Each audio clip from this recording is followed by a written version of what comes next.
বিএনপির প্রতিষ্ঠাতা শহীদ রাষ্ট্রপতি জিয়াউর রহমানের ৪৪তম শাহাদত বার্ষিকী উপলক্ষে নারায়ণগঞ্জের রূপগঞ্জে কৃষক দলের আয়োজন আলোচনা সভা, দোয়া মাহফিল, বৃক্ষরোপণ কর্মসূচি অনুষ্ঠিত।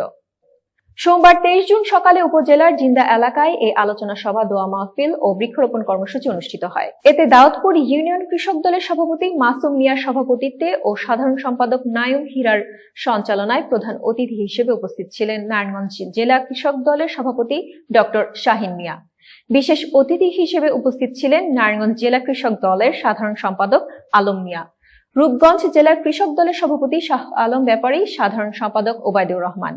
এছাড়াও আরো উপস্থিত ছিলেন রূপগঞ্জ জেলা বিএনপি সহসভাপতি বেলায়েত হোসেন, রূপগঞ্জ জেলা কৃষক দলের সহসভাপতি নকিব হোসেন, দাউদপুর ইউনিয়নের দপ্তর সম্পাদক আতিক রাজ, কাদির ভুইয়া প্রমুখ। কেটিভি বাংলা, বিশ্বের চোখে বাংলাদেশ।